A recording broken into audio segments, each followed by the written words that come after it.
우리가 신앙을 가지고 있는데요. 우리가 갖고 있는 신앙은 지식을 추구하는 신앙입니다. 그러니까 지식을 무시하는 신앙이 아니고 지식을 추구하는 신앙인데, 그게 무슨 뜻이냐 하면, 여러분, 지식은 암만 많이 생겨도 믿음으로 가진 않습니다. 지식을 많이 쌓는다고 해서 하나님을 믿는 믿음이 생기지 않아요. 그죠?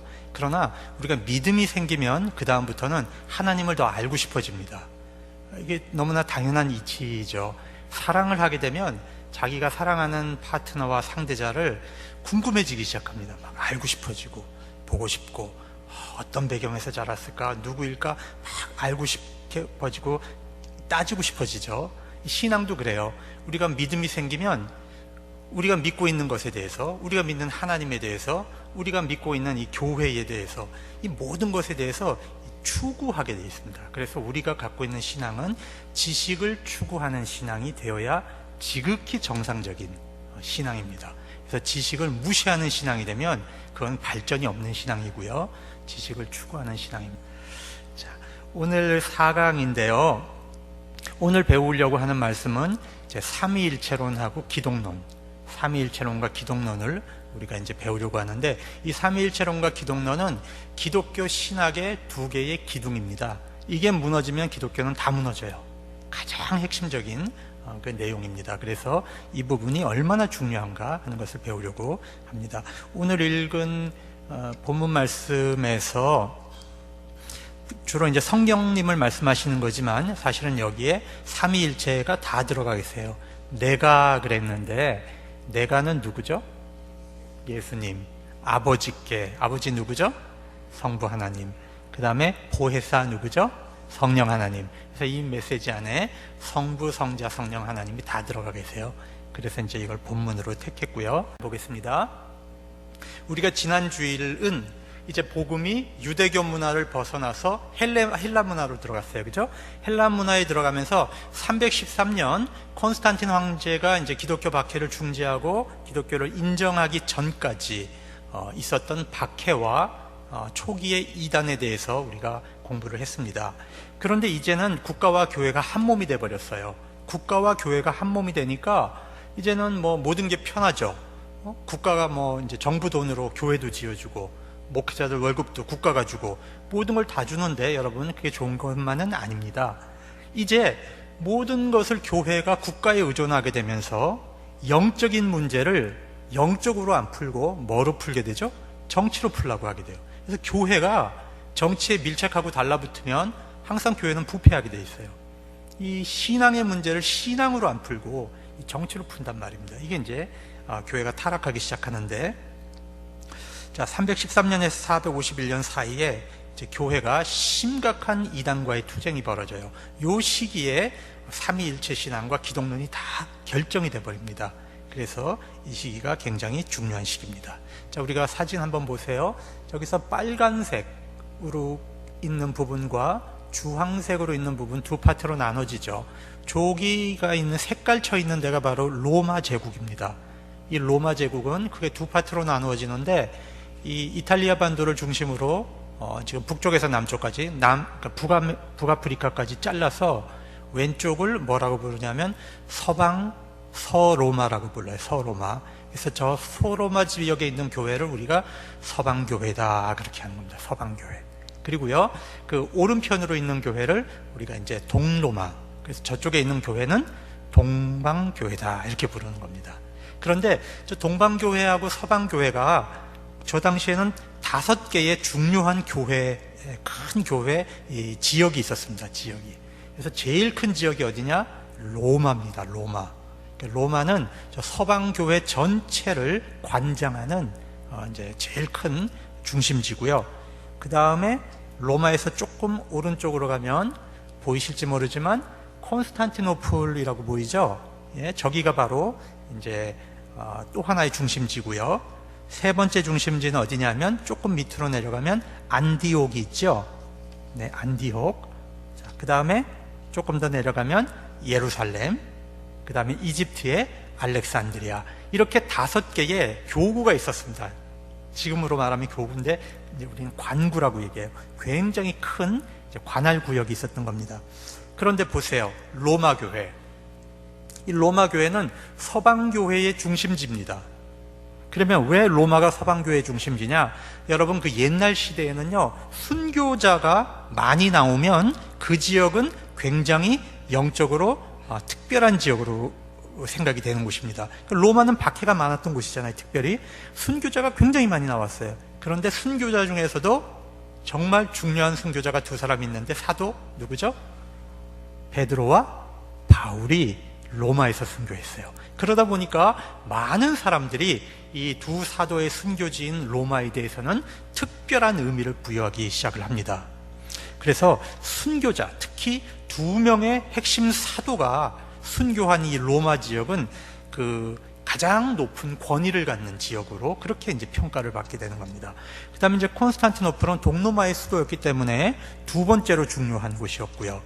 안디옥은 사도 바울이 선교하던 곳 아닙니까? 그죠? 사도 바울이 선교했던 곳이 바로 안디옥 교회고요. 네 번째로 예루살렘 교회는 사실상 모든 교회의 영적인 어머니죠. 그렇지만 우리가 로마 그 히브리파 교회가 멸망하면서 예루살렘이 멸망하면서 예루살렘 교회는 약화됐습니다. 그래서 영적인 권위는 있지만 실질적인 힘은 전혀 가지고 있지 못해요. 그 다음에 이 알렉산드리아, 이집트는요, 이 문명과 교통의 요지입니다. 그래서 여기서는 탁월한 동방의 신학자들이 굉장히 많이 나왔어요. 그래서 신학자들이 많이 나온 곳은 어디냐? 이 로마하고 알렉산드리아, 이 두 곳에서 신학자들이 굉장히 많이 나왔어요. 근데 이 동방과 서방은 서로 달라요. 문화가. 서방에서는 주로 라틴어를 쓰고요, 동방에서는 주로 그리스어를 씁니다. 그러니까 이게 같은 하나님을 믿어도 조금 문화가 굉장히 달라지는 겁니다. 그래서 이제 차이가 생기기 시작했어요. 자, 서방 교회는 어느 쪽으로 전도를 했겠습니까? 북쪽으로 올라가면 이제 어디가 나오냐면 지금의 독일, 더 올라가면 지금의 스웨덴, 노르웨이, 핀란드, 이런 지역으로 이제 선교를 하게 되겠죠. 그렇게 해서 저 북쪽으로 이제 다 선교를 하게 됩니다. 그래서 이제 중세 때는 저쪽을 선교하게 되고, 동방교회는 위로 올라가면 어디가 나오겠습니까? 자연스럽게 러시아가 나오죠. 그래서 그쪽에 모스코바 정교회가 세워지죠. 그 다음에 불가리아 정교회, 그 다음에 루마니아 정교회, 이런 정교회들이 그쪽에 이제 다 세워지게 되는 겁니다. 자, 그런데 고대 교회는요, 이단이 생기잖아요. 이단이 생기면 이 5개의 관구에서 대표자를 주교들을 보냅니다. 그래서 교회 회의를 엽니다. 큰 회의를 열어가지고 이단 문제를 토론해서 교리를 결정해요. 중요한 교리를 결정합니다. 자, 그래서 만들어지는 게 삼위일체. 한번 따라해 보세요. 삼위일체 기독론. 자,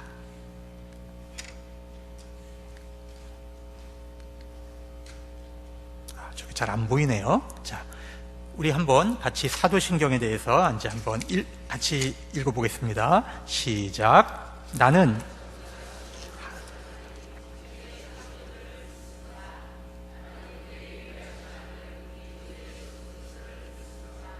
그는 성령으로 잉태되어 동정녀 마리아에게서 나시고 본디오 빌라도에게 고난을 받아 십자가에 못 박혀 죽으시고 장사된 지 사흘 만에 죽은 자 가운데서 다시 살아나셨으며 하늘에 오르시어 전능하신 아버지 하나님 우편에 앉아 계시다가 거기로부터 살아있는 자와 죽은 자를 심판하러 오십니다. 나는 성령을 믿으며 거룩한 공교회와 성도의 교제와 죄를 용서받는 것과 몸의 부활과 영생을 믿습니다. 자, 이게 이제 사도신경인데, 이 사도신경은 뭐냐? 우리가 성도들이 우리가 믿는 것을 고백하는 겁니다. 우리가 믿는 걸 고백하는데, 사도신경이라는 이름이 왜 붙었냐 하면 사도들이 전해준 신앙이다. 그렇죠? 사도들이 전해준 신앙을 딱 묶어놨다. 그런 뜻으로 사도신경이라는 이름이 붙은 거예요. 즉 뭐냐, 그게 복음이 들어있다는 거죠. 이 안에 복음의 핵심이 이 사도신경 안에 다 들어있다는 거예요. 그러면 이 사도신경은 언제 생겼냐 하면, 원래 초대교회에서는요, 이 세례 받을 때 이 성도들이 고백을 했어요. 3가지 고백을 했는데, 하나님을 창조주로 믿습니까? 아멘. 예수 그리스도를 하나님의 아들이며 구세주로 믿습니까? 아멘. 성령을 믿습니까? 이런 질문을 했어요. 그리고 이제 교회를 거룩한 교회를 믿습니까? 이제 그런 부활을 믿습니까? 이렇게 질문을 했단 말이에요. 그것이 발전하면서 사도신경으로 이게 이제 확대돼서 정착이 된 거예요. 그러면 사도신경은 누가 고백할까요? 나는 누구죠? 하나님의 자녀가 고백하는 거예요. 왜? 아버지를 부르죠. 여러분, 하나님의 자녀가 아니면 죽었다 깨도 하나님을 아버지라고 못 불러요. 이거 묘한 신앙의 신비가 있습니다. 여러분, 예수 안 믿는 사람들에게 기도해 보세요. 그러면 하나님까지는 기도할 수 있어요. 근데 하나님을 향해서 아버지 소리는 못 해요. 여러분, 이 아버지라고 부를 수 있는 게 얼마나 큰 그 신앙의 신비인지 몰라요. 왜? 예수님이 그렇게 가르쳐 줬어요. 이제부터 너희는 하나님을 아빠라고 불러라. 아빠, 아버지라고 불러. 왜? 예수님만 아빠라고 불렀어요, 하나님을. 근데 이제는 너희도 하나님 자녀니까 영접하는 자, 그 이름을 믿는 자들에게는 하나님의 자녀가 되는 권세가 있잖아. 그러니까 우리가 아빠라고 부를 수 있는 거예요. 하나님 아빠. 한번 따라해 보세요. 하나님 아빠. 네, 굉장히 중요한 신앙이에요. 여러분, 기도줄 딱 막히죠. 기도줄 딱 막힐 때 뭐만 하면 되는 줄 알아요? 아버지. 네, 아버지. 그거 하나면 팍 뚫린단 말이에요. 이게 신앙의 신비예요, 이게. 그래서 자녀가 고백하는 거예요, 자녀가. 그런데 나는 하고 고백하지만 사실은 나 이렇게 다 모이면 뭐가 되죠? 교회가 되죠. 그러니까 이게 교회의 신앙 고백이 되는 거예요. 나의 신앙 고백이면서 교회의 고백이 됩니다. 그런데 이 사도신경을 제대로 알고 이걸 지키면 이건 정통신앙인데, 사도신경에서 벗어나면 이단이 돼요. 이게 얼마나 중요한지 몰라요. 보십시다. 그 다음 사도신경에는 어떤 내용이 있나요? 이제 큰 우리가 액자트를 보시죠. 자, 믿는다는 말이 몇 번 나오죠? 4번. 자, 마지막에 아멘 있죠. 아멘. 그러면 우리가 이제 3번 믿는다는 누구를 지칭하는지 찾아보세요. 처음에 성부, 하나님. 두 번째 성자, 예수님. 세 번째 성령, 하나님. 3분을 우리가 믿는다고 고백하고, 그 다음에 뭘 믿어요? 교회, 죄용서, 부활, 영생. 그런데 요 앞에 나오는 3분은 우리가 예배하는 대상으로서 우리가 믿는 분이에요. 그죠? 우리가 진짜 인격적으로 믿는 분이고, 나머지는 우리가 하나님처럼 믿는 게 아니라 그거는 하나님이 우리에게 주신 은혜라는 걸 믿는 거예요. 그걸 구분하셔야 돼요. 아시겠죠? 우리가 예배의 대상으로 믿는 분은 누구라고요? 성부, 성자, 성령. 나머지 믿는 것은 뭘 믿는다고요? 하나님이 우리에게 은혜로 주셨다는 걸 믿는 거예요. 자, 그걸 일단 알고 시작해야 돼요. 자, 우리는 전능하신 하나님을 친근한 아빠로 믿어요. 아빠. 그리고 창조주 하나님을 믿어요. 무슨 뜻이 있냐면, 하나님 외에 세상의 어떤 것도 우리가 예배하지 않겠다. 그 믿음이 여기에 들어가 있어요. 자, 그 다음에 두 번째 보시죠. 그 다음에 우린 누구를 믿어요? 하나님의 유일하신 아들 예수 그리스도를 믿어요. 예수님, 예수라는 뜻은 구원자라는 뜻이죠. 그건 아시죠? 그리스도는 이제 기름 부음을 받았다. 이제 여러분 아시니까 넘어갈게요. 유일하신 하나님의 아들 예수 그리스도 외에 우리가 구원자가 없다는 거죠. 하나님이 사람이 되시기 위해서는 반드시 성령으로 잉태하셔야 되죠. 왜? 육체로 잉태하면 죄가 유전되니까 반드시 성령으로 잉태하셔야 됩니다. 그리고 예수님은 십자가에서 육체를 가지고 고통을 받고 우리의 죄값을 지불하시죠. 그죠? 그래서 그 내용이 들어가 있는 거예요. 성령으로 잉태되셨고, 본디오 빌라도에게 고난을 받으셨고, 그 다음에 십자가에 못 박혀 죽으셨고, 그 다음에 부활하셨고, 승천하셨고, 또 재림하시고, 이걸 우리가 예수님에 대해서 믿는 겁니다. 자, 그런데 사도신경에 2명의 사람의 이름이 나와요. 누구하고 누굴까요? 마리아하고 빌라도하고 2 사람이 나와요. 자, 이게 무슨 뜻일까? 잘 생각해 보세요. 물론 예수님이 육체로 나오시기 위해서 마리아가 필요했고, 또 예수님이 육체로 우리를 속죄하시기 위해서 빌라도가 이제 이름이 들어가 있는 거지만, 한번 거꾸로 생각을 해보시자고요. 마리아는 하나님의 구원 사역을 이루기 위해서 자기 몸을 어떻게 했죠? 하나님께 드렸어요. 헌신했어요. 그죠? 처녀의 몸을 하나님께 드렸어요. 자기 인생을 그냥 버린 거죠. 빌라도는 어떻게 했죠? 자기 권력을 유지하기 위해서 예수 그리스도를 죄 없는 줄 알면서도 십자가에 넘겼어요. 아주 극단적인 두 사람이 나오죠. 바로 그리스도인의 삶이 이 둘 중에 하나로 나타나요. 자기의 필요를 위해서 예수님을 이용하는 사람이 있고, 정말 예수 그리스도를 위해서 자기 몸을 드리는 사람이 있어요. 그래서 우리가 여기서 마리아의 신앙이 굉장히 중요해요. 우리가 로마 카톨릭 교회 때문에 너무 마리아의 중요성을 우리가 무시하고 신앙생활 하는데, 사실은 마리아의 신앙을 우리가 본받아야 되는 거예요. 아시겠죠? 사도신조 안에 들어있습니다. 자, 그 다음에 세 번째, 우리가 성령님을 믿고요. 그 다음에 교회에 대해서는 뭘 믿습니까? 첫 번째, 거룩한 공교회. 교회는 거룩하죠. 교회는 왜 거룩하죠? 누구의 몸이기 때문에? 예수님의 몸이기 때문에. 우리 인간 때문에 거룩해지는 게 아니고 예수님의 몸이기 때문에 거룩한 거예요. 그리고 여기 공교회라고 하는 뜻은 영어로 얘기하면 캐톨릭이라는 거예요. 캐톨릭. 목사님, 그거 로마 카톨릭 아니에요? 여기서 이제 우리가 오해가 생기면 안 되는데, 교회는 다 캐톨릭 교회예요. 그래서 로마 카톨릭 교회는 앞에다가 로마 카톨릭 교회 이렇게 붙이는 거예요. 그게 무슨 뜻이에요? 오늘 굉장히 중요한 거 배우시는 거예요. 여러분, 교회는 누구의 교회죠? 하나님의 교회고 그리스도의 교회죠. 온 세계 천지 만물에 있는 교회가 다 누구의 교회예요? 하나님의 교회예요. 사람의 교회가 아니에요. 그래서 이 캐톨릭이라고 하는 말은 보편적이다, 그런 뜻이에요. 세계 어느 곳에 있는 교회든지 다 하나님의 교회다, 그 뜻이 바로 캐톨릭이다, 그런 뜻이에요. 비록 우리가 나누어져 있지만, 교회가 교파도 나눠져 있고 개교회로 나눠져 있지만, 이 교회는 전부 다 하나입니다. 하나. 예수 그리스도의 몸이에요. 그래서 우리가 이 교회를 우리가 믿음의 대상으로 여기는 거예요. 아시겠죠? 하나님이 우리에게 주신 은총의 선물이라는 겁니다. 그래서 이 교회를 함부로 여기면 안 되는 거예요.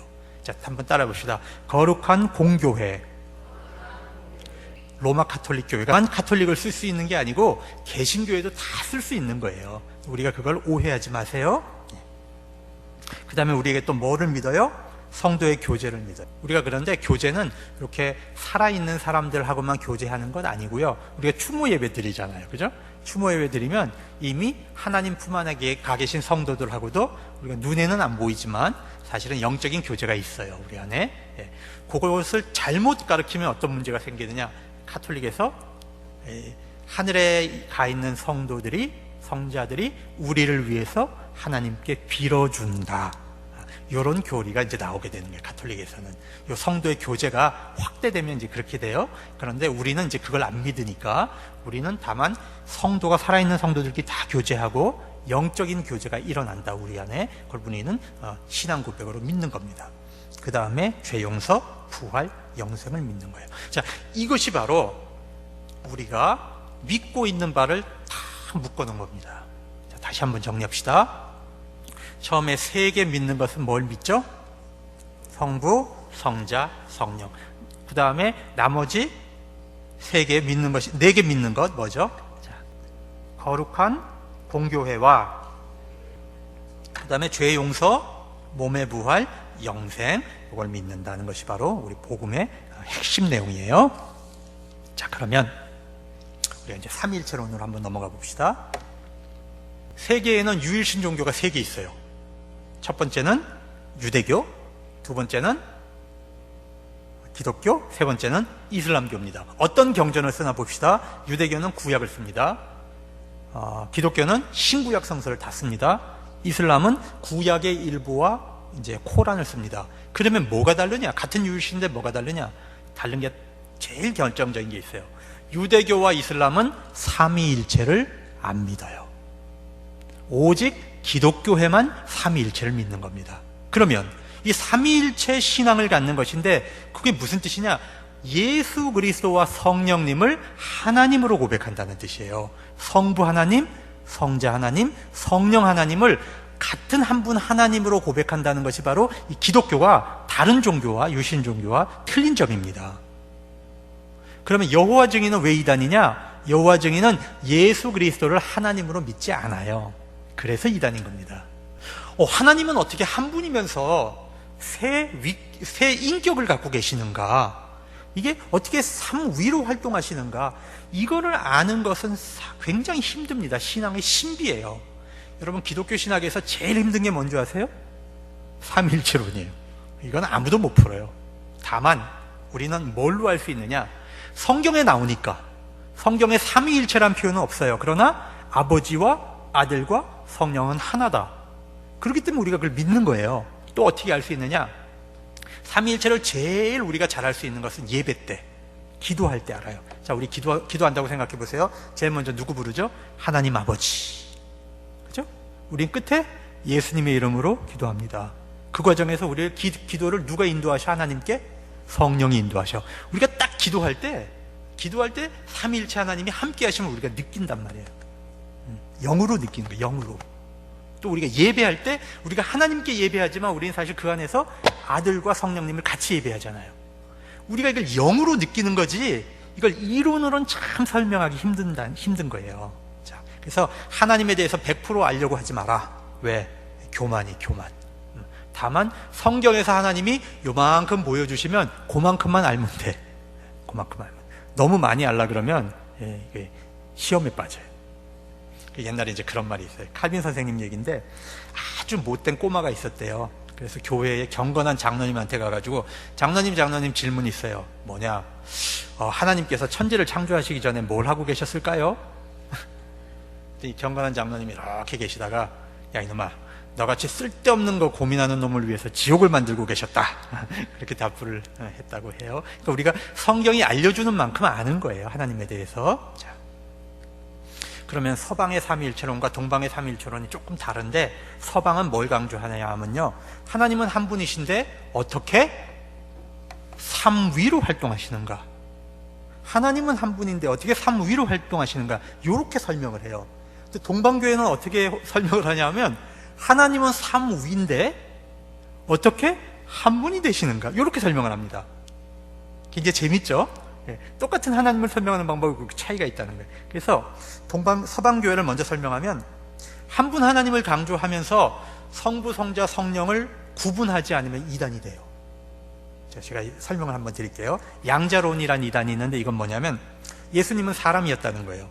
근데 너무 훌륭하셔갖고 하나님이 예수님을 양자로 입적했어. 그러면 하나님 한 분인 거는 손상이 안 되죠. 그죠? 하나님을 한 분인 걸 강조하다 보니까 그런 말이 나오는 거예요. 근데 그러면 뭐가 문제가 돼? 예수님하고 성령님은 하나님이 안 되잖아. 여기서 이제 문제가 생기는 거예요. 이게 이단이 되는 거예요. 양자론. 양태론이라는 거 있어요. 이건 쉽게 설명하면 이런 거야. 옛날에 목사님들이 삼위일체를 이렇게 설명했어. 아, 제가 목사인데요, 집에 가면 우리 아들은 나보고 아빠라고 합니다. 그리고 우리 집사람은 나를 보고 여보라고 합니다. 나는 똑같은 한 존재인데, 여기 가면 아빠가 되고, 여기 가면 여보가 되고, 여기 가면 이제 목사가 됩니다. 요거 이단이에요. 이단이에요. 왜? 한 분 하나님은 강조했지만, 그죠? 세 인격이 안 나와. 세 인격이 구분이 안 돼. 예수님, 성령님, 아버지, 이 셋이 구분이 돼야 된단 말이에요. 이게 구분이 안 되기 때문에 그건 이단이에요. 이걸 양태론이라고 하는 거예요. 또 이렇게도 설명해. 여러분, 물은 H2O인데 요게 기온이 낮아지면 얼음이요, 온도에서는 물이요, 뜨끈뜨끈해지면 수증기가 됩니다. 하나님 삼위일체도 이렇습니다. 요거 양태론 이단이에요. 하나님은 이렇게 설명하면 안 돼요. 자, 뭐가 문제냐?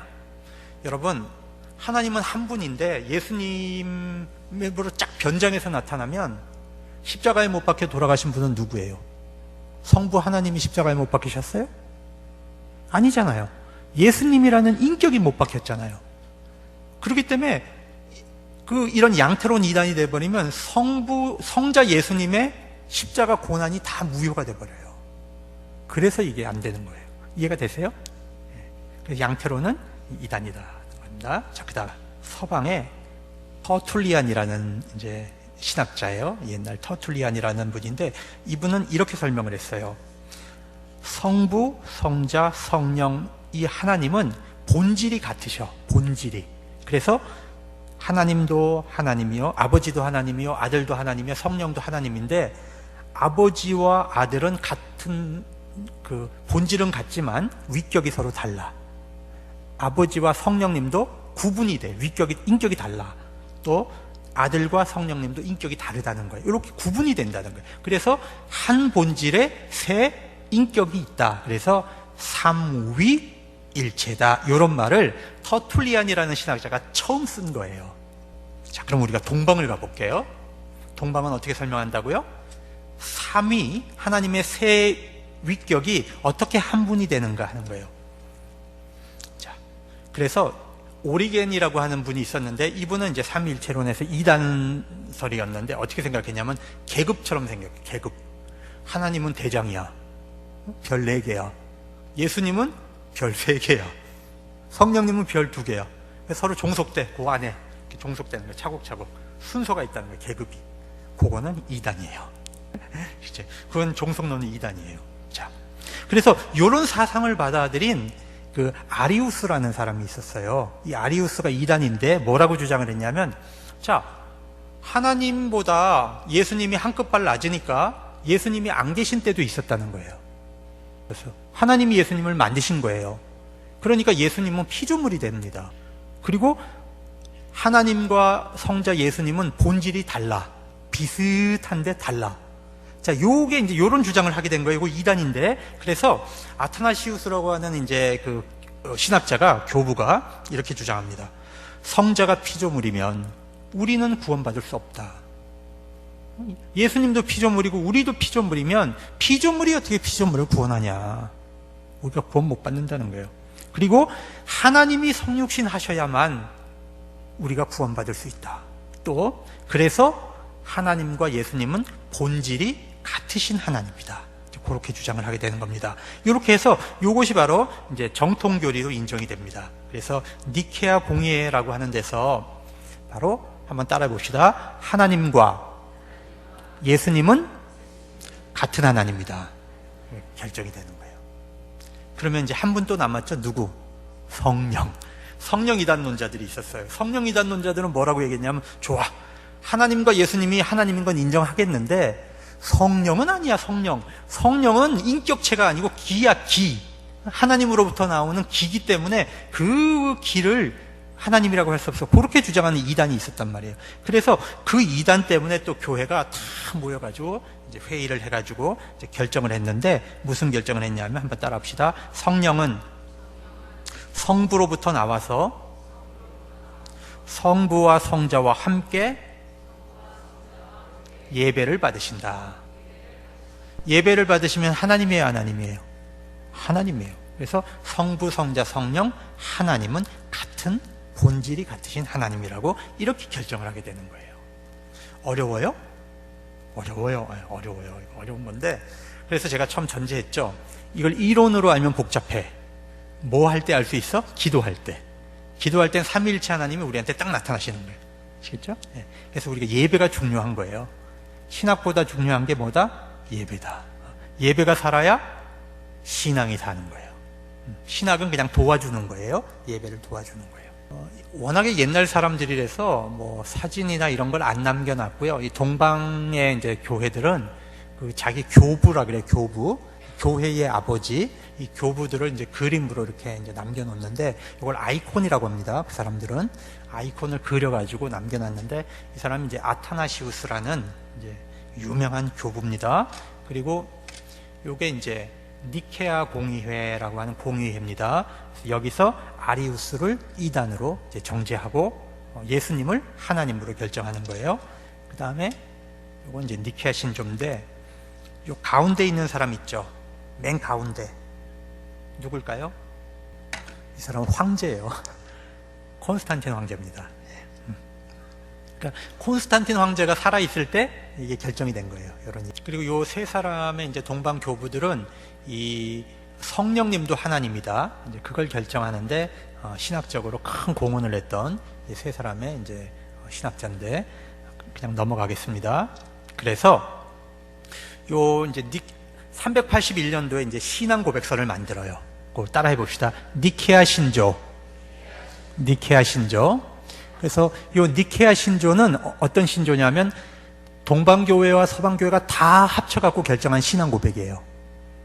그럼 우리가 지금 예배 드릴 때 사용하는 사도신경은 누가 결정했느냐? 서방교회만 결정하는 거예요. 그러니까 우리 개신교회는 서방교회 전통을 따라요? 동방교회 전통을 따라요?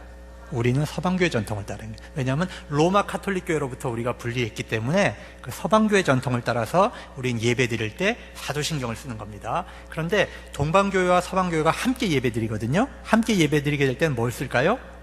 니케아 신조를 쓰는 거예요. 아시겠죠? 근데 니케아 신조에 있는 내용은 사도신조에 있는 내용하고 똑같아요. 본질은 똑같은데 말이 더 풍요로워요. 내용이 조금 더 풍요롭습니다. 우리 한번 첫 단락만 한번 같이 읽어봐요. 자, 시작. 우리는 전능하시고 하늘과 땅 보이는 것과 보이지 않는 모든 것의 창조주이신 유일하신 하나님 아버지를 믿습니다. 사도신조는 이거보다 짧죠. 이건 훨씬 더 조금 내용이 많죠. 자, 그 다음에 이제 예수님에 대해서 이제 고백을 하겠습니다. 시작. 또한 유일하신 주이시며 하나님의 아들이신 독생자 예수 그리스도를 믿습니다. 그는 성부로부터 영원전에 나셨고 빛에서 나신 빛, 참 하나님으로부터 나신 참 하나님으로서 창조되지 않고 나시어 성부와 동일 본질이시며 만물이 다 이분으로 말미암아 창조되었음을 믿으며 우리 인간을 위하여 우리의 구원을 위하여 하늘로부터 내려오셔서. 자, 그까지 고백을 합니다. 그 다음에 조금 더 고백을 하여 예수님에 대해서. 자, 성령과 시작. 성령과 동정녀 마리아로부터 혈육을 취하시고 사람이 되심을 믿으며 우리를 위하여 본디오 빌라도 치하에서 고난을 받으시고 십자가에 못 박히사 장사되셨으며 성경 말씀대로 사흘 만에 부활하시고 하늘에 올라 성부의 오른편에 앉아 계시고 살아있는 자와 죽은 자를 심판하러 영광 속에 다시 오시리니 그의 나라는 끝이 없습니다. 여기까지가 예수님에 대한 고백을 하는 거예요. 그러니까 사도신경에 있는 내용과 똑같은데 훨씬 더 풍요롭다는 얘기예요. 자, 그 다음에 이제 성령 봅시다. 자, 시작. 또 주이시며 생명을 주시는 성령을 믿나니 성부에게서 나오신 자로 성부 성자와 함께 경배와 영광을 받으실 분이며 선지자들을 통해 말씀하신 분입니다. 그러니까 우리는 사도신경에선 성경을 믿습니다. 그거 한마디하고 끝나잖아요. 그죠? 근데 여기서는 성령님이 누군지 아주 자세하게 설명을 해놨단 말이에요. 그 다음에 교회에 대해서도 조금 더 이제 풍요롭습니다. 자, 그 다음 교회 시작. 우리는 하나인 거룩하고 보편적이고 사도적인 교회를 믿습니다. 교회가 하나라는 것, 그 다음에 교회는 거룩하다는 것, 교회는 보편적인 카톨릭이라는 것, 그 다음에 사도적인 신앙을 가졌다는 것, 이걸 우리가 믿는 거예요. 자, 그 다음에 끝으로 시작. 우리는 죄를 용서하는 한 번의 세례를 믿으며 죽은 자들의 부활과 후세의 영생을 믿고 기다립니다. 아멘. 그래서 세례는 두 번 받는 거 아니에요. 세례는 한 번으로, 한 번의 세례 믿는 겁니다. 자, 이렇게 그 동방교회에서 신조가 이제 결정이 되는 겁니다. 이단 때문에. 도대체 삼위일체가 성경에 있나 없나 우리 한번 찾아볼게요. 자, 여러분이 갖고 계시는 이 이제 그 교재에는 굉장히 짤막하게 제가 써놨어요. 공간이 없어서. 그래서 여기는 이제 텍스트 전체가 있으니까 한번 요걸 보고 같이 한번 읽어봅시다. 성부, 성자, 성령 하나님이 하나 되신다고 하는 것을, 동시에 나타나는 것을 한번 먼저 읽어볼게요. 마태복음 3장 16절 시작. 여기서 보시면 세례 받을 때 하나님, 성령, 예수 그리스도가 다 계시죠. 그래서 우리가 세례 받을 때 누구 이름으로 받아요? 아버지와 아들과 성령의 이름으로 세례를 주고 이렇게 되는 거예요. 아시겠죠? 자, 그 다음에 마태복음 28장 19절. 자, 선교 나가라. 거기서 이제 같은 얘기고, 그 다음에 고린도후서 3장 13절 시작. 많이 듣던 구절이죠. 우리 담임 목사님 축도하실 때 늘 요걸로 하는 거죠. 바로 요것이 바로 이제 축도 때 우리가 삼위일체 이름으로 여러분을 축도하는 겁니다. 이번에 성부와 성자가 이제 하나 되시는 것을 이제 설명하는데, 빌립보서 2장 6절 시작. 요한복음 10장 30절 나와 아버지는 하나이니라 하신대. 요한복음 14장 9절 나를 본 자는 아버지를 보았거늘 어찌하여 아버지를 보이라 하느냐. 요한복음 1장 3절 만물이 그로 말미암아 지은 바 되었으니 지은 것이 하나도 그가 없이는 된 것이 없느니라. 예수님을 통해서 천지가 창조됐다는 거죠. 그 다음에 세 번째, 성령님은 누군가? 자, 로마서 8장 9절 시작. 만일 너희 속에 하나님의 영이 거하시면 너희가 육신에 있지 아니하고 영에 있나니 누구든지 그리스도의 영이 없으면 그리스도의 사람이 아니니라. 자, 보세요. 성령은 누구의 영입니까? 하나님의 영이며 동시에 그리스도의 영이에요. 자, 그 다음에 고린도전서 2장 11절 12절. 자, 시작.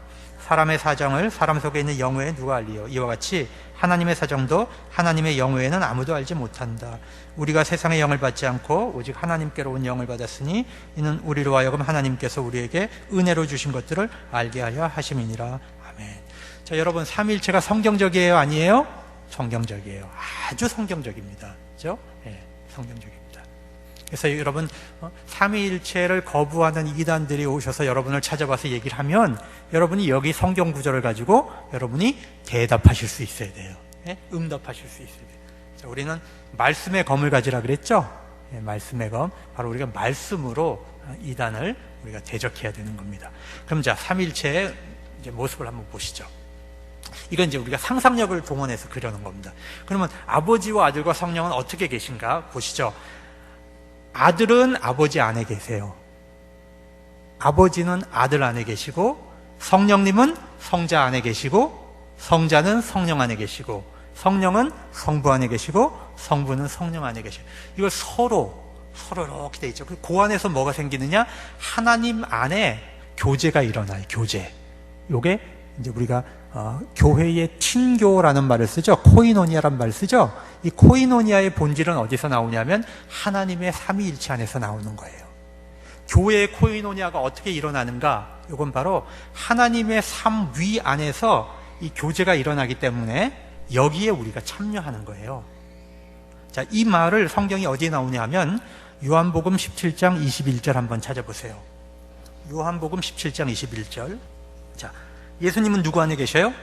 아버지 안에 계셔. 아버지는 누구 안에 계셔? 아들 안에 계셔. 지금 여기 이제 성령님은 사실 말씀을 안 하셨어요. 왜냐하면 지금 예수님께서 지금 하늘나라로 가셔야 성령님을 보내시니까 아직까지는 성령님 언급하지 않으시는데, 요거는 뭐냐면 예수님이 마지막 기도입니다. 세상을 떠나시기 전에 유언처럼 남기는 기도예요. 요한복음 17장은 이래서 대제사장의 기도라고 하는 겁니다. 신학적으로. 근데 여기서 정말 핵심이 뭐냐면 하나인 것처럼 저들도 하나가 돼요. 여기서 저들은 누구냐면 제자거든요. 제자가 뿔뿔이 지금 갈라져 있어요. 다시 바꿔 얘기하면 이건 교회입니다. 교회가 뿔뿔이 갈라져 있어요. 근데 어떻게 하라고요? 예수님의 기도가 저들도 하나가 돼요. 교회가 하나 되란 말이에요. 그래서 누구 안에 있게 하사? 우리 안에 있게 하사. 그러니까 삼위일체 하나님이 누리는 그 코이노니아 안에 교회가 하나가 되어서 들어와야 된다는 겁니다. 그래야 어떻게 한다고요? 그것을 보고 세상이 믿게 하옵소서. 보세요. 교회가 갈라져 있으면 전도가 됩니까? 안 됩니까? 안 되는 거예요. 교회가 불불이 갈라져서 맨날 찢어지고 싸우면 안 믿는 사람들이 이 교회를 보고 하나님을 믿겠어요? 안 믿겠어요? 안 믿는단 말입니다. 예수님의 지금 간절한 기도가 저들도 하나가 되어 우리 안에 있게 하사 세상이 저들을 보고 믿게 하옵소서. 예수님의 간절한 기도입니다. 교회가 연합하고 일치되어야 바르게 선교한다는 말입니다. 이 교제가 어디서 일어난다고요? 하나님 삼위일체 하나님 안에서 일어나는 걸 우리가 받아서 누리는 거예요. 이 하나님의 사랑이거든요. 이게 사실은 아버지와 아들과 성령 안에 일어나는 사랑이, 그 사랑이 우리 안에 있어야 우리가 정말로 한 몸인 것을 알게 되는 거예요. 영적인 교제가 일어나는 거예요. 굉장히 중요한 말씀이에요.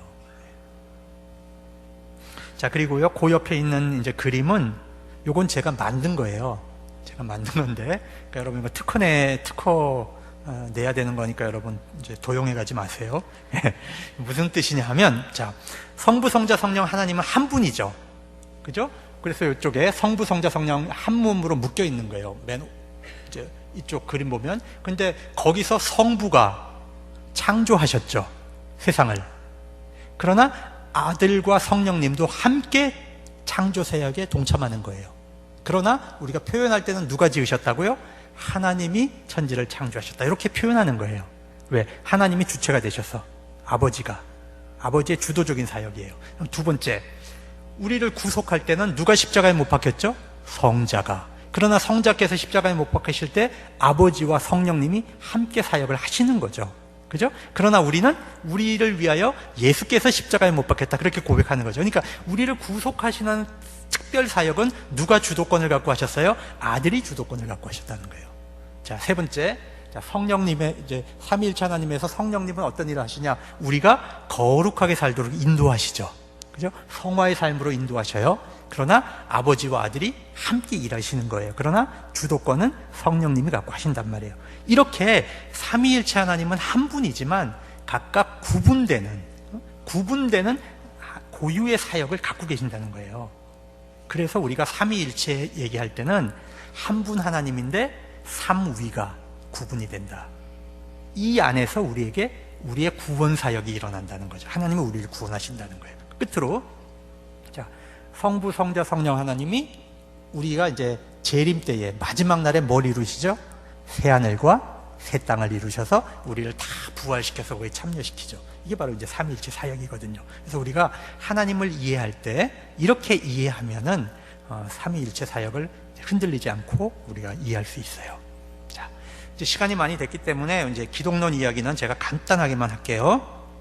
자, 기독론은 뭐냐? 간단하게 얘기하면 예수님은, 한번 따라 합시다. 예수님은 100% 하나님, 100% 사람. 그게 바로 기독론의 핵심이에요. 왜 그래요? 왜 50% 인간이면 안 되나요? 왜 50% 하나님이면 안 되나요? 왜 100% 하나님이고 100% 인간이어야 하나요? 이게 우리 구원에서 굉장히 중요해요. 자, 보세요.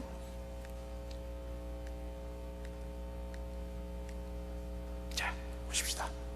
이건 이제 얼마 전에 이제 우리 담임 목사님도 한번 설교하실 때 말씀하신 거예요. 자, 하나님은 여러 가지 속성이 있는데 그 중에 제일 중요한 속성이 사랑과 공의입니다. 사랑과 공의. 사랑은 뭐죠? 사랑은 죄인을 용서하시고 받아주시는 거예요. 공의는 뭐죠? 죄는 눈오라기만, 실끝만큼도 하나님이 다 심판하시는 하나님이에요. 그러면 하나님은 죄인인 인간을 심판도 하셔야 되고 죄인인 인간을 구원도 하셔야 돼요. 이건 지금 하나님 안에서 모순이 일어나요. 하나님 속성 안에서. 그렇죠? 그런데 보세요. 죄인인 우리는 벌을 받아야 돼요. 그죠? 벌을 받아야 됩니다. 이 벌을 받아야만 하나님의 공의가 서요. 근데 우리가 다 지옥 가버리면 하나님은 그걸 또 못 보셔요. 이 사랑 때문에. 구원하시되. 그래서 안타깝게 하나님이 결정하시는 것이 죄 없는 인간을 보내서 우리의 죄를 다 뒤집어 씌워야 되는 거예요. 근데 죄 없는 인간이 어디 있어? 죄 없는 인간이 없어요. 유전으로 태어나는 인간은 죄 없는 인간이 없어요. 그래서 성령으로 잉태된 하나님, 성령으로 100% 하나님이 100% 인간으로 오셔야만 우리를 대신해서 죄값을 지는 거란 말입니다. 만약에 제가 여러분의 죄를 대신 지고 십자가에 못 박힌다, 안 됩니다. 왜? 제가 죽는 건 나의 죄값으로 죽는 거지 여러분 죄값을 못 져요. 다 마찬가지예요. 오직 하나님이신 예수님만이 우리의 죄값을 치르실 수 있는 거예요. 죄가 없기 때문에. 그렇기 때문에 보세요. 그러면 예수님은 100% 인간이어야만 하는 거죠. 그래야 우리 똑같아야 죄값을 치르는 거잖아요. 또 100% 하나님이어야만 죄가 없으시죠. 바로 거기에 핵심이 있어요. 그래서 하나님께서는 우리를 구원하시기 위해서 예수 그리스도, 하나님 예수 그리스도를 100% 사람의 모습으로, 인간의 모습으로 이 세상에 보내셔서 우리가 지고 있는 모든 죄값을 예수님에게 다 뒤집어 씌우시는 거예요. 그래서 여러분, 예수님이 십자가에 달리시는 마지막 순간에 하나님이 어디까지 버리느냐, 예수님을 어디까지 버리냐 하면, 예수님 살아계시는 동안에 아버지가 내 안에, 내가 아버지 안에, 이게 끊어진 적이 없었어요. 그렇죠? 근데 예수님이 십자가에 못 박히시는 순간은 하나님이 어떻게 하세요? 침묵하세요. 아버지여, 어찌하여 나를 버리십니까? 하나님이 딱 눈을 감고 아들과 아버지의 관계를 딱 끊어버리시는 거예요. 왜? 그 순간만큼은 인류의 모든 죄악을 지고 있는 죄인 중에 가장 무서운 죄인으로 예수 그리스도를 십자가에 못 박았기 때문에 그래요. 그래서 영적인 관계도 하나님이 끊어버리시는 거야, 아들하고. 누구 때문에? 우리의 죄 때문에. 우리의 죄를 다, 인류의 죄를 다 예수님에게 집어 씌워놨기 때문에 하나님이 아들을 버리신단 말이에요. 거기까지. 하나님의 우리를 구원하시는 사랑은 거기까지 하나님이 우리를 사랑하셨단 말이에요. 자기 아들을 십자가에 버리시고 영적인 관계를 끊으시기까지 하나님이 우리를 사랑하셨다는 거죠. 여러분, 이 진리가 굉장히 소중한 진리죠. 그래서 예수님은 100% 하나님, 100% 사람이라는 거예요. 이게 그냥 신학이 아니고 이거 뭐 때문에 중요해요? 우리의 구원이란 말이에요. 우리의 구원. 이게 무너지면 우리 구원이 다 무너지는 거예요. 우리가 믿는 복음도 다 헛것이고 우리가 목숨 바쳐 순교하는 것도 다 헛것이에요. 기독론이. 그래서 중요한 겁니다. 여러분, 이단들 중에서 이 성령 이단론과 성부 이단론은 별로 없어요. 대부분이 무슨 이단론이에요? 다 기독론 이단이에요. 기독론 이단. 예수님은 실패했다, 이런 거. 문선명이 그러는 거 아닙니까? 예수가 실패해서 자기가 왔다.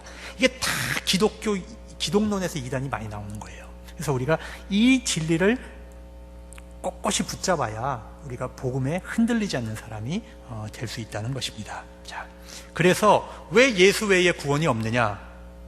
왜 예수 외에 구원이 없느냐? 간단해요. 100% 하나님이면 100% 사람인 사람은 예수 외에 없어요. 바로 그것 때문에 예수 외에 구원이 없다고 우리가 얘기하는 거예요. 아시겠죠? 우리가 그걸 아셔야 돼요. 왜 예수 외에 구원이 없어요? 우리를 구원하기 위해서 하나님이며 사람이어야 하는데 그 누구도 그걸 할 수가 없는 거예요. 그래서 예수님께는 다른 구원이 없다라고 우리가 얘기를 하는 겁니다. 자, 끝으로 이제 절기 얘기 하나만 할게요. 자, 부활절은 동방교회와 서방교회가 따로따로 지켰어요. 근데 그거는 이제 서로 합의해가지고 니케아 때 합의를 해서 부활절은 이제 그 매년 춘분 다음 첫 번째 이제 만월, 달이 꽉 찬 다음에 오는 첫 번째 주일. 근데 원래 동방교회는 음력으로 지켰고요. 서방교회는 주일을 지켰거든요. 그래서 그걸 이제 조합을 하다 보니까 3월 22일에서 4월 25일 사이에 내일 부활절이 이제 결정이 되는 겁니다. 그래서 우리가 이제 그 전통을 따르고 있는 거고요. 그 다음에 이제 크리스마스를 한번 이제 여러분 그 안식교 사람들은 이제 종종 찾아와서 이제 그런 얘기 합니다. 크리스마스는 원래 기독교 절기가 아니라 로마의 이교도 신을 섬기는 그런 축제 날이었다. 그렇게 얘기합니다. 들어보셨죠? 그런데 왜 기독교인들은 그 이교도 축제 날을 크리스마스로 지키냐? 이제 그런 걸 따지는 거예요. 여러분 요거 잘 알고 계셔야 답변하는 겁니다. 맞아요. 12월 25일은 그 로마의 태양신을 섬기는 그 축제 날이었어요. 맞습니다. 근데 이제 그 사람은 하나만 알고 둘은 모르는 거예요. 그 축제 날에 예수 믿는 사람들이 축제에 갔을까요? 안 갔을까요? 당연히 안 가죠. 이교도 축제 하는데 기독교인들이 안 가죠. 로마 시대에. 그럼 어떻게 해요? 자기들끼리 모여, 그리스도인들끼리 모여서 그리스도를 예배했다고요. 그래서 크리스마스라는 말은 크라이스트 플러스 마스, 이 마스가 예배라는 뜻이에요. 그리스도 예배라는 뜻입니다. 크리스마스라는 뜻이. 그래서 그때 12월 25일에는 그리스도인들이 모여서 예배 드리는 전통이 계속 내려온 겁니다. 아시겠죠? 그러면 예수님 태어난 날은 언젠가요? 몰라요. 아무도 몰라요. 예수님 태어난 날. 역사 속에 기록이 없어요. 그러나 우리가 예수님 태어난 날을 의미 있게 보내기 위해서 날짜를 잡아야 한다면 바로 이 박해받으면서도 이교도 신앙과 타협하지 않고 그리스도를 예배하는 12월 25일을 기독교가 크리스마스 전통으로 지켜내려온 것이라는 것이죠. 우리가 거기까지 알아야 이 안식교 사람들이 얘기할 때 우리가 정당하게 답변을 해줄 수가 있는 거예요. 예수님이 태어난 날짜는 아무도 모르는 거예요. 모르기 때문에 우리가 이방인 축제날을 기념하는 게 아니고 그것은 바로 그때의 그리스도인들이 그리스도를 향해서 예배드렸다는 겁니다. 그래서 그걸 여러분 잘 알고 계시기 바랍니다. 자, 성탄절은 그래서 예배의 연장입니다. 예배의 연장. 먹고 마시고 그냥 즐겨 노는 날이 아니고 그리스도를 향한 예배의 연장선에서 있는 날이에요. 자, 결론. 지난주하고 똑같아요. 결론. 자, 한번 따라해 봅시다. 교회는 순교자의 피를 먹고 자란다. 교회사는 정통과 이단의 투쟁사이다. 예. 자, 오늘은 삼위일체 신앙이 뭔지, 예수 그리스도 기독론이 뭔지 우리가 이제 굉장히 복잡한 것을 이제 여러분이 짧은 시간 안에 배웠는데 제가 볼 때 여러분 진짜 대단한 사람들입니다. 이거 신학교에서 한 학기 가르쳐도 애들 헤매요. 여러분 눈빛 보니까 다 이해한 것 같아. 와, 대단합니다. 우리 박수 한번 쳐줍시다.